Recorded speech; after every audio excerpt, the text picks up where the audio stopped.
company, a Volkswagen company, and we got any money. And the folks at Lewisville, Texas, they used me for like commercials, and they provided us with vans. And I got dropped by Capitol Records while I had that car deal. And Capitol is stupid. Nobody there. Eat it, Mike Dungan. No, I'm just kidding. Whatever. No, they tried with me and it didn't work. But this car company, guys, I really cheated them. So I got dropped, but I didn't tell anybody because I knew as soon as we got you. Y'all are so nice. I'm so glad y'all are here. They're actually here now. But so what happened was, for about 6 months, I just kept being dropped on the down low because I was like, as soon as they find out, they're gonna take our car back. And we had just had our 6th kid, so we needed some seatbelts.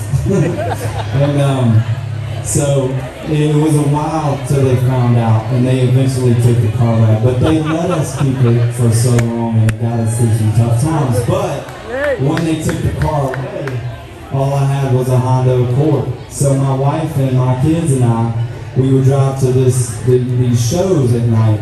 And when we would pass a cop, I would say, "Cop!" and they would all dive down in the floorboard. And, they just knew to do that. And that's, we didn't have a choice because the food was at the show. Like, the people at the restaurant fed us. And I was like, we gotta go so we can all eat. And so we did that for a little while. And then I met this guy named Craig. And this is the craziest story, you guys. But I'm going to tell you right now, before I even continue this testimonial, if you will, I was the most opposite thing of a believer 3 years ago you've ever met in your life. Man, I would have told you never would I ever stand on stage and sing about Jesus, ever. And so it's pretty, I always can kind of hear God laughing at me when I get up and share this song, because I'm telling you, if you hear one song, just hear this one, because it's crazy. But I met this guy named Craig, and he was a pastor of a new church in Nashville. I didn't want to go. My wife took me to this church. She dragged me kicking and screaming. My kids were laughing at me the whole way. I was like, I don't want to go to this church. And I thought we were done with the church humping phase of our life. And but we went to this church. They met on Saturday. I was hammered when I walked in this church because I was like, if I go to church, I'm gonna have a good time at least. So I got good and lit. And it was out in the middle of nowhere. This place looked like a cult. And it didn't have any lights around the building. I made a joke. My kids and Lainey thought this was funny. I said, we should call somebody, tell them where we are before we get kidnapped by this random group of people. And man, we walked in that church, and this dude, his name is Craig, he just made a beeline to me, and he shook my hand really firm and looked me dead in the eyes. And he just said, man, I'm so glad you're here. That's all he said to me the whole night. And I know he knew I smelled like beer. I mean, I reeked.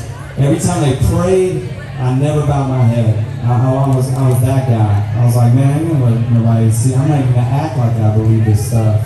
And man, boy, did I have some changes coming. Craig, he ended up feeding my family, opening his house to my family, showing up at my shows, letting all these kids learn the dirty words to my song. Never judged me. Never judged me one moment in my life.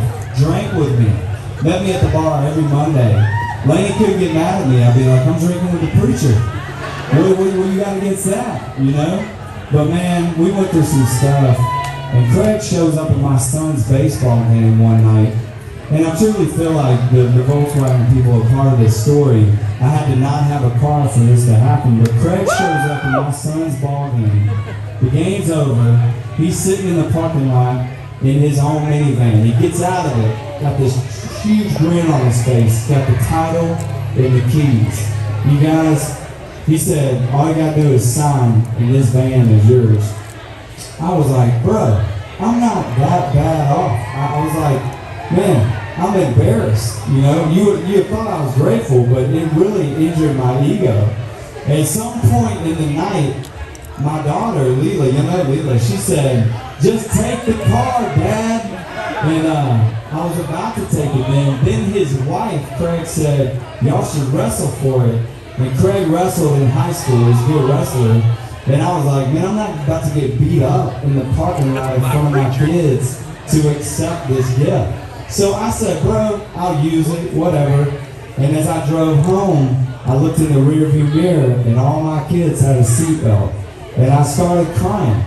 And I hate, every night when I say that, I started crying. I hate saying that. Like, I did it though. And, you know, I know that's the night my heart began to soften. And I didn't know how to thank Craig. So I wrote him this song. As an unbeliever, I did not use the name Jesus in this song intentionally. I thought I was super clever. And I was just praising Craig. Since then, I've met the Lord. I know Jesus now.